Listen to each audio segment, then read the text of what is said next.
Hi guys, magluluto po ako ng ulam. Ginisang pusi ay ginataang pusi pala. Ayan na po, nagisang po ako ng bawang. Yan. Tapos mekas. Sibuyas.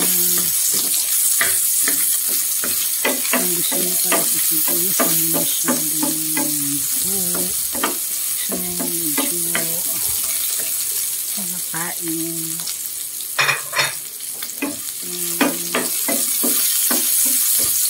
Ayan. Ginataang pusit. Ayan. Lagay ko na yung pusit. Request ng mama ko yung pusit daw ang ulam niya. So, kanya nagginataang hipon at saka crab. Yung kami ulam namin. Ayan, nilagyan ko ng konting paminta, konting suka. Itansya mo lang siya. Tapos nilagyan ko rin po ng toyo, soy.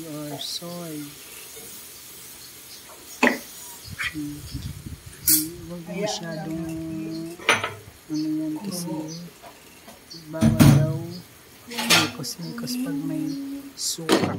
Hindi ko alam takip. Yun siya.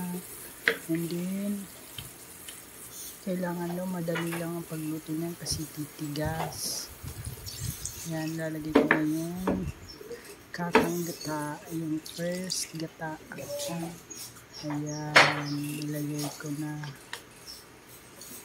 Ayan, pakukuluin ko lang po. And then, ito na yun. Ayaw na kasi daw. Ayaw na ang pagluto daw ng pusit is sandali lang daw kasi pag tumagal daw, nagiging makunat. Ewan ko, yun ang sabi ng mama ko. Ayan. Luto na yun.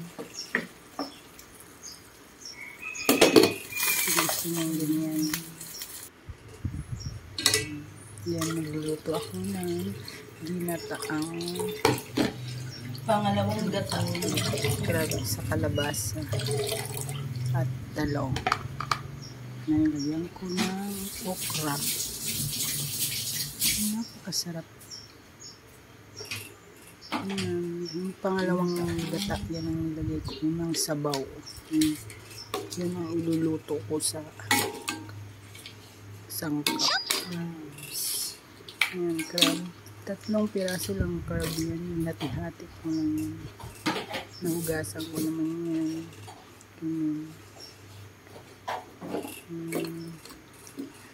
Crab. Tapos yan, lagay ko na yung kalabasa.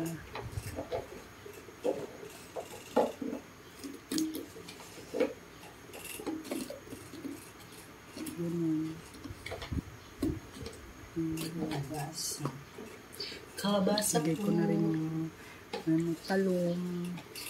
3 okra galing ko sa garden. Talong at saka yung okra galing sa farm, sa tinanim ko. Galing yan din. Talong.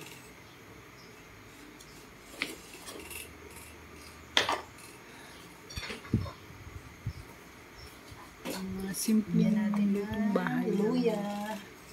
Luto yan yung pang araw-araw ng ating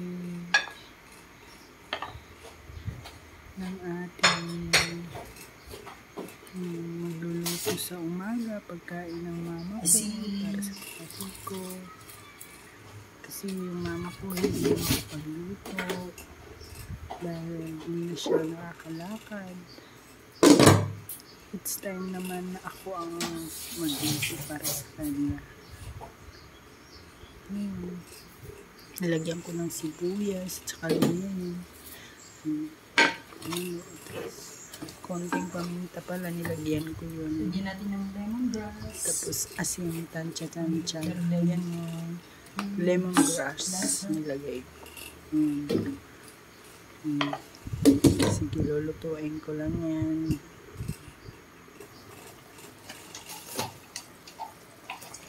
Ganun, ayan. Ito na. Hindi ko na paminta na.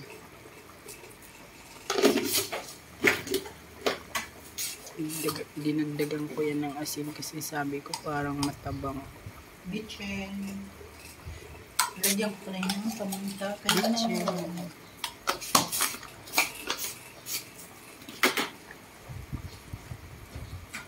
Saka bell pepper, lalagyan ko yan. Bell pepper.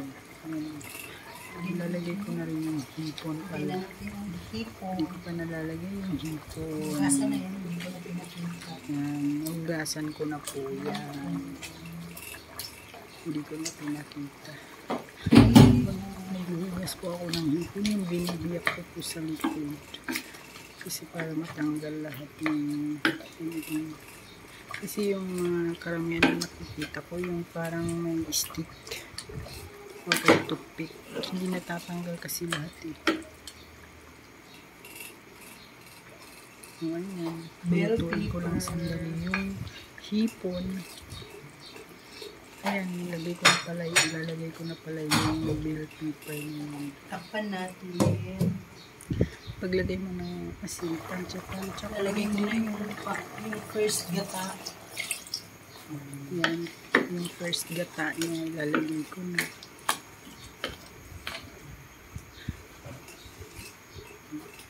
Kasi mamaya, luto na yan, pakukuluin ko lang yan kasi luto na.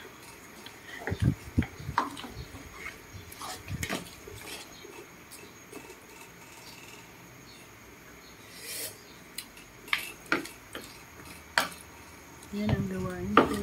Morning, luto, tanghali, gabi. Yan. Palengke. Alaga. Ako naman ang dahil ako ating yun yung mga araw-araw kang ginagawa. Nakakawala na bago pag nagluluto ka tapos yung reaction ng kakain ng niluto mo.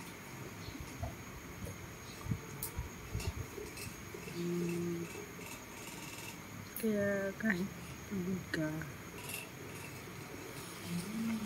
nawawala kasi reaction pa lang ng mama ko pag gusto ng ulam, saya na ako. Masaya na ako pag nagugustuhan niya yung ulam. Ito yun, yung nakakawala ng pagod. Ito yung para kay mama na. Ang hirap din kasi minsan Pusit na mag-isip ginataan. kung ano luto ng everyday. Kasi Yan yung ulam. Tama na ba yan? Ginataan. Ito. Ito yung ulam niyang niluto ko kanina. Ang reaction ng mama ko. Sa iyo lang yan, ha? Hindi pwede humiinom na. Nakakawala ng pagod. Pwede naman. Bawal lang. Hindi masyado manghang. Nilagyan mo ba yung sili? Hindi.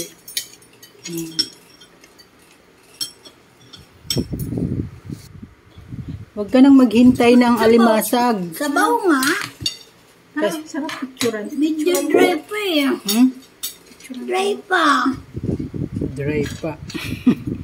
Ang nanay kong maarte.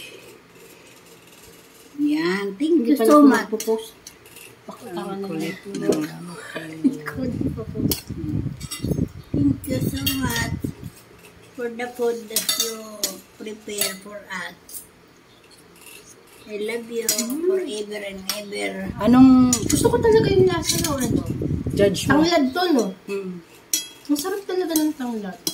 Okay na? Para siyang nakakagaling ng sakit. Alam mo yun? Yung parang pag tinikman mo. Okay na?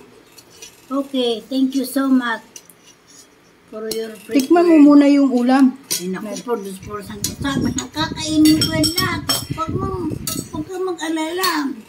Kaya nga, kung anong ano, para makita nila kung anong reaction mo sa lasa. Hindi yung sabaw, yung laman. Sa itsura na lang, super sarap na. Parang may gusto ka ata yung ano. Baka may ibig sabihin si Mami. Mami, hindi ka pwede sa kumasa. Hanggang sa yung, You know already. hanggang sa tingin na lang ako ng kalabas ng hipon. Hipon at saka limasag, pwede ba? Yes, parang nakakain na rin ako dahil nasa harap ko.